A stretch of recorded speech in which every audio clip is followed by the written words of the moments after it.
Welcome, and it's lovely to be here and see so many familiar faces and also unfamiliar faces, and such a thriving community, really.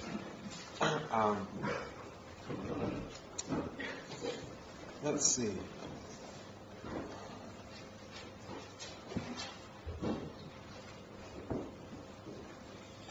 Did they know that they knew the topic in advance?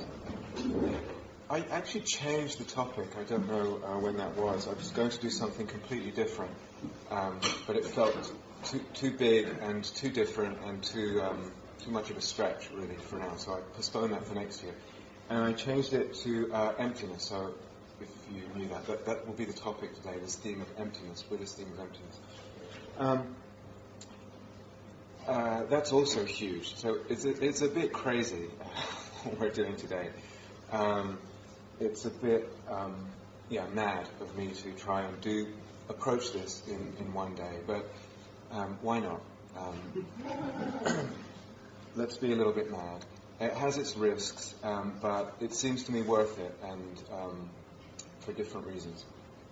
It's an enormous subject, and it's a very profound subject, probably the most profound subject in the whole of the Dharma, the whole of the Buddhist teachings. There's also many ways of approaching it. It's not one way in. You can approach it from many different angles and countless practices. I've actually lost count of how many different kinds of practices go into this area and reveal it. Now, I know that here we have a room full of however many people, and there's such a variation and diversity in people's histories of practice, of study, of listening to teachings. So that's partly what makes it crazy for me to even try. It would be crazy anyway, then it's doubly crazy because of that. I'm going to try and say something for everyone in the course of the day. That there will be at least a piece that feels like, I can take that and use it. How many people feel like you're really very new to meditation? Extremely new. Okay, good. So this is really the kind of deep end. That's okay, because I'm going to something for absolutely everyone. Even if this is your first day, that's my attempt. There will also be a group, especially for beginners, if you feel like you're very new for meditation, but for anyone who has any questions about the nuts and bolts of meditation practice, I'll stay in here before lunch, and please do feel free to come and ask questions. And, what I want to do now, I'm going to split the teaching up into sections over the day and cover quite a lot of material because there's so much diversity of history. I just have to cover so much so that there's something for everyone. And what I want to do right now is actually speak a little bit generally.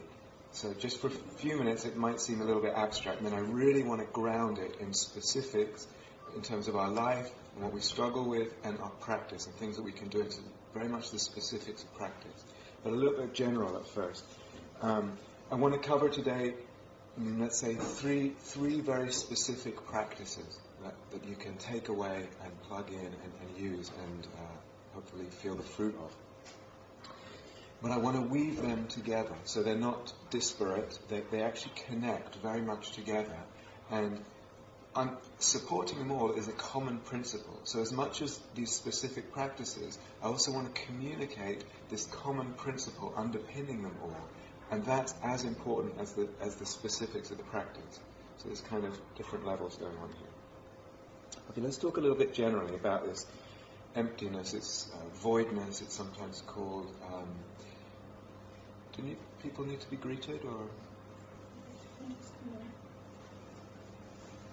And Gary, were you wanting to record all this? Where's Gary? Yeah, it's being recorded. It's being, okay, great. So they're okay just to come in? Yeah. Emptiness, synonym is voidness. In Sanskrit, shunyata. So whatever we want to call it. It's actually one of the most fundamental subjects in the Dharma. It's not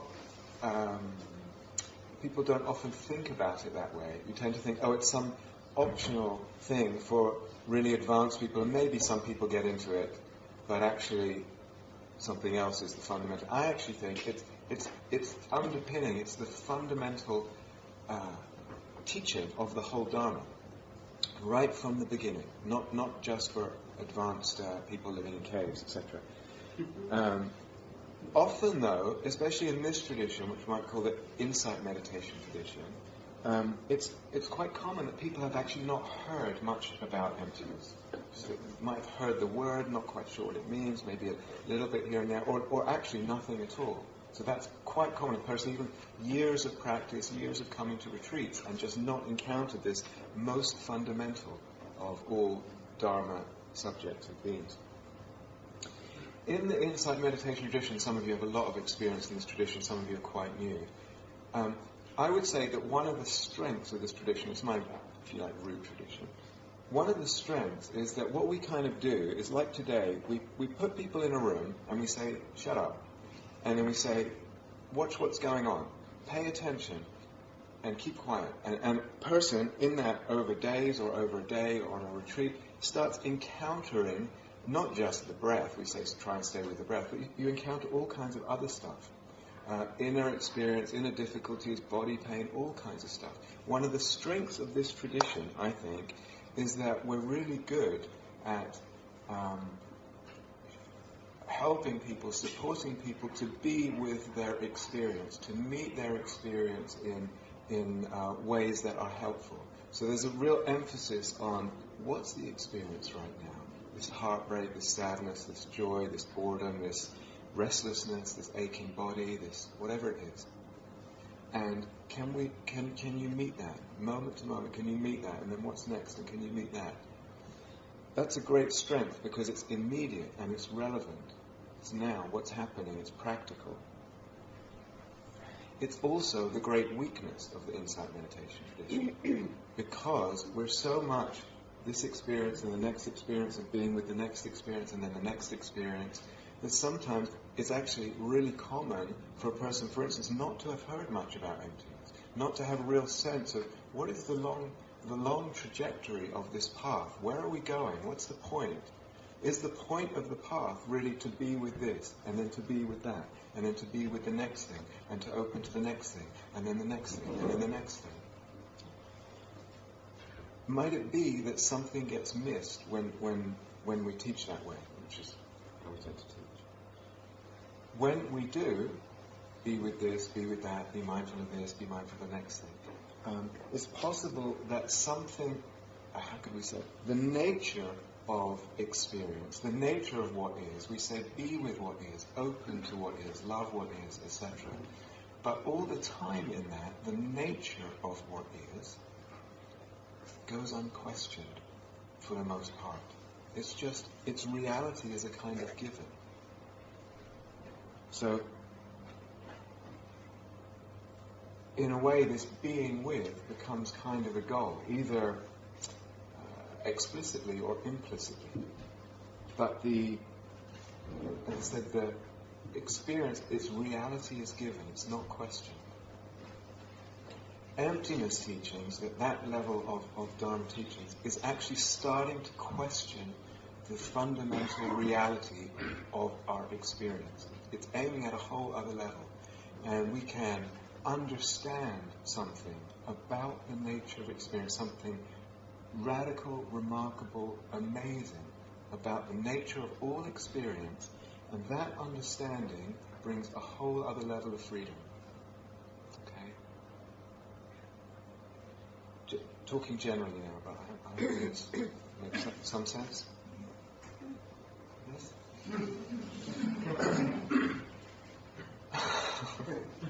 Many of you, as I said, probably have not heard much at all about emptiness, and I'm aware of that. The word is a little unfortunate in the English language because we say emptiness and we tend to think of bleakness or barrenness or depressed or flat or I feel empty inside. It has that kind of connotation in English. That's not at all where this is going. Completely not where this is going. Or a kind of nihilism or something like that. Actually, going deeper into these kind of teachings brings joy and opens the heart in love, extraordinarily, to whatever degree one goes. It opens the heart in love and compassion, that kind of understanding, this kind of penetration. Nagarjuna, who was probably the second most important and influential teacher after the Buddha, he wrote, without doubt, when practitioners have developed their understanding, their realization of emptiness, their hearts and their minds will be devoted to the welfare of others. Something in this understanding does something magical in the heart and liberates something. It liberates an openness in the heart. But what is it? What is this emptiness business? So it's actually very difficult. This is partly why it's crazy today. It's actually very difficult to explain what it is. So I want to say something very general now and then follow a thread through the day and try and give that more flesh and more meaning for you. When we say that something is empty, or when it is said that something is empty, we're kind of saying it's not really real in the way that it seems to be. So we move in the world, and my experience, and people I know and don't know, and myself, and this world of objects and things, and we tend to assume it's all real. I don't even consciously think that. Of course it's real. Of course it's real. It seems so real. Everything seems so real. Emptiness teaching is saying, not as real as it seems to be. Not as real as it seems to be. There's a technical language that's sometimes used. And some of you, again, depending on your background, might have heard something like this. Empty of inherent existence. It's very technical. What does it mean to say something is empty? It means it's empty of inherent or independent existence. I'll try and explain what that means. This bowl or this cup or this body or an emotion, anything, we tend to assume that it just exists as what it is, by itself, in itself, from its own side, as it were. It has nothing to do with anything else. Maybe it's connected to other things, but it is what it is. It's just that. It's just a microphone. It's just a speaker. It's just a chair. It's just a sadness. It's just a joy. Things exist as what they are, independently of anything else, and more importantly, independently of the way of looking at them, of the way that the mind looks at them. That's what we assume, that's what we feel. And emptiness teaching saying, nothing in the whole of phenomenal existence exists independently of anything else, and specifically, and most importantly, nothing exists independently of the mind that is looking at it. To actually fully explain that, to actually fully understand that, takes a lot of practice. So I'm just kind of throwing that out as a general thing. I'll try and just to flesh it out and give it more specific meaning during the day. We could use other words rather than empty. The Buddha did, in fact, in the original teaching. He uses the word illusory or illusion. So all this experience is a mirage. Any and all experience, he said, is like a mirage. It's like a mirage. You know what mirage is in the desert? Yeah? It's like a mirage. All of this. It looks so real. It says it's like a mirage. Any and all knowing of experience, any and all is like a magician's trick, he said. It's like a magician's illusion. He uses this word illusion. It's all an illusion. But what he's saying is quite subtle. I'll come back to this. Okay, but why is this significant? Is it just an abstract philosophical concept of just being kind of intellectual and clever about, the nature of reality? What does it have to do with me and my life? This is interesting teaching. This is not always obvious to people.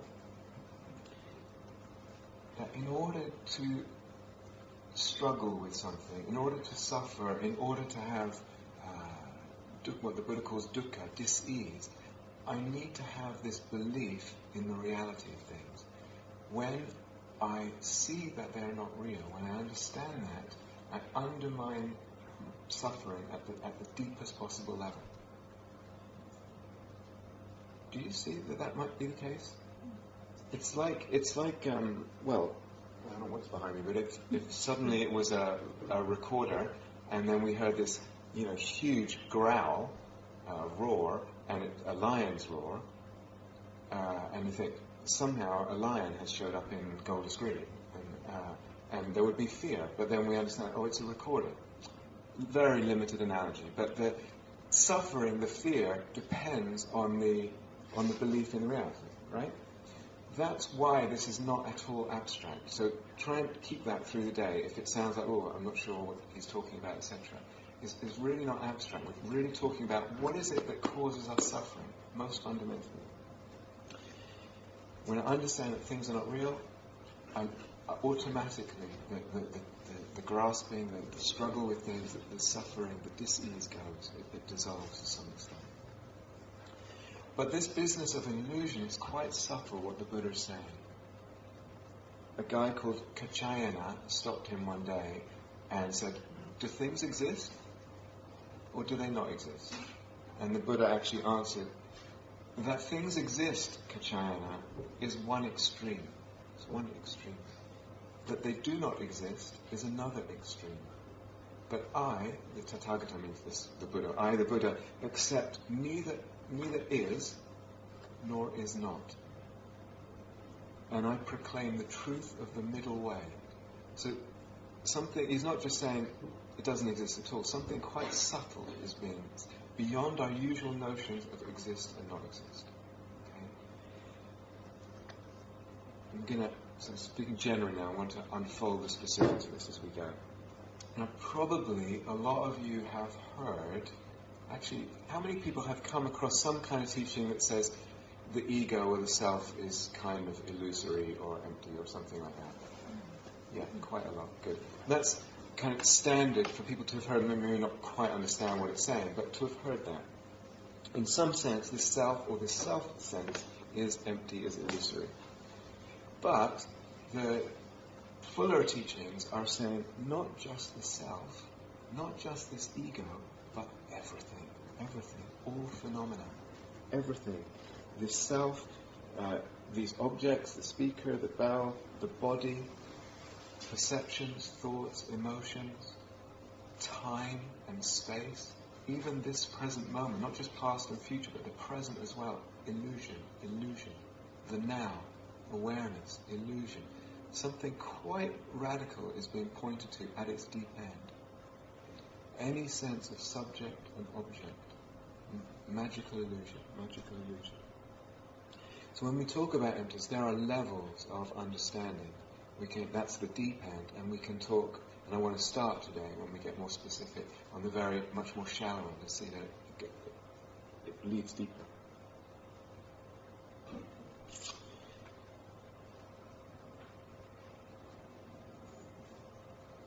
So how on earth might we come to that level of understanding? That sounds so mind-blowing, so far out compared to our usual sense of things. How might we approach that as practitioners?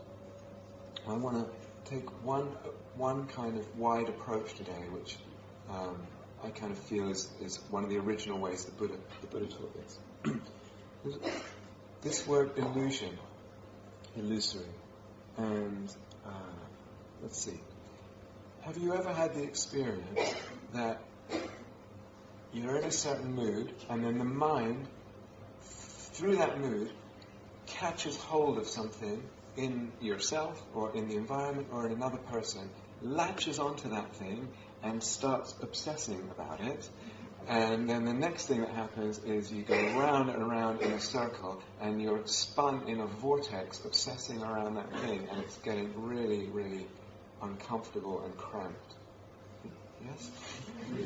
Pretty human experience. There's a word for it in Pali, in the language of it, it's called papancha. It's a great word. Ego proliferation. What's happening then in those times when the mind is doing that, this thing that I have latched onto is getting blown up. It's getting inflated, like with a bicycle pump. Inflate this thing. It's getting huge, isn't it? Can you see that? This thing is getting so prominent. Do you understand what I mean? Yeah?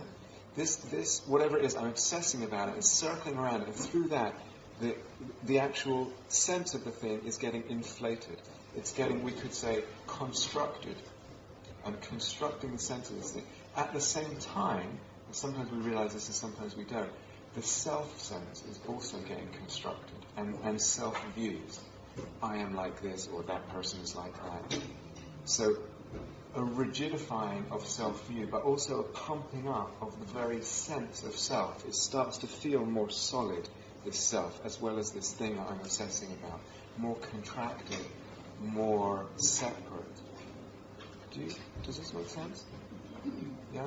So self and object are getting inflated, pumped up, built up, constructed, if we use a technical word now, fabricated. They're getting fabricated together through this vortex of papancha. Afterwards, hopefully, sometime later, sometimes a few months or whatever, later, you realize, oh, wow, it was just a construction. Just somehow this thing got constructed. It was fabricated. And you see, it was kind of illusory. Yeah? In the middle of it, it's hard to see. Afterwards, you see, it was fabricating this whole thing. You had this experience in and out of this? Yeah? Okay, that's emptiness right there. Everyone's had it. Even a non-meditator has seen it. It's a level of emptiness right there. Because I see the illusory nature of something, and sometimes the sense of self. In this case, I see it in hindsight. It doesn't matter. I've seen the fabricated, something has been built up, which is kind of an illusion has been built up and fallen for. We've fallen for it, hook, line, and sinker. It seems so real, so solid. The solidity, the reality, it's all built up. Do you understand? So there's emptiness right there. That's it. Yeah, you could call that's a great word, catastrophizing. I like it. Very, very nice. Thank you. Yes, absolutely. And afterwards you realize, I just got into a state and I was catastrophizing this thing. And in the process, I was building a catastrophic self as well. So we call that papancha in Pali. We say that the self-sense and the object sense in the mind state of papancha is more fabricated than it is relative to a normal mind state. Yeah? Emptiness right there. That's the thread that I want to pick up today. So everyone knows that. Even a non-meditator can see that and just start following it. And the gift of meditation is that we can start following this actually quite simple idea in practice, meditatively, and follow it deeper and deeper and deeper. And where it lands is what I was talking about before. Everything is empty, completely beyond something we can even conceive. So that's the principal thread, if you like, the principal inquiry, insights that I want to stress today. Is an inquiry into what is fabricated, what is being fabricated, what is being constructed, blown up, built up, or rather, what am I able to see is fabricated and therefore illusory. So that's the question. And one follows this question deeper and deeper and deeper and wider in practice. And is it possible to deconstruct when I feel I'm catastrophizing or there is a building up? Is it possible to actually relate in different ways that start deconstructing this construction? So we start very, very simple, very, very easy, very, very normal stuff. I meant to say earlier, as I was talking about emptiness, and maybe earlier, I don't know, did you catch your heart's reactions to some of the things that were said when I say space is empty and time is empty and awareness is illusory and all that? Did you notice how it landed? Was there some fear for some people? Yeah. It can be a whole range of reactions. Very, very common. So as we go through the day, notice that. Just notice what the heart, how all this lands at different times. Any reaction. Some people get really excited and really joyful. And you can have a whole range of reactions. But just notice that. It's really, really important. The approach that I'm trying to lay out today and offer has one advantage. In starting very simply, it actually if I say to you, seeing the emptiness or the constructed nature of catastrophizing, and then letting go of that, most people are like, oh, that's okay, I can feel good about that. That's not too scary, right? It's just a small step, and we'll be glad to let go of that, right? I hope. So there's a way of following this thread step by step, and just the first step, and you feel, you know what, that feels much better to let go of that catastrophizing, to let go of that huge building up. I feel better for it. It feels, I can feel the freedom, the release, the openness, the love, the lightness, all of that comes in. You know what, I trust this process. I'm ready to take the next little step. And then same thing happens. Feels good. Take the next little step. So there's a way of going where it kind of reassures a lot of the fear that can be there. Deconstructing, seeing the emptiness, but feeling the freedom and the release that comes at each level. And that brings trust, that brings this ease. But keeping open this question, what is fabricated? Because usually we tend to say, yeah, I can see that catastrophizing is a fabrication, is illusory, but come on, this is real. And you're not going to say that the present moment is not real. So we come with preconceptions about what's real, but what if we just follow this thread with a completely open mind about what... Who knows where fabrication is? I mean, I'm telling you it doesn't end, but you don't have to believe me. Just follow, just with an open mind. Just follow. I don't know where the end of what is fabricated is. So that's the general principle. You understand? There's a later Buddha where people, groups of monks and nuns are taught about emptiness, of this radical, very deep emptiness, and they actually throw up. It's so like, whoa, that they're disturbed by it. So you can actually go very step by step. Like some people get very joyful and excited. Okay, enough talking for now. And we're going to pick up this thread in very specific, and we really want to ground it in specifics and see what you can follow.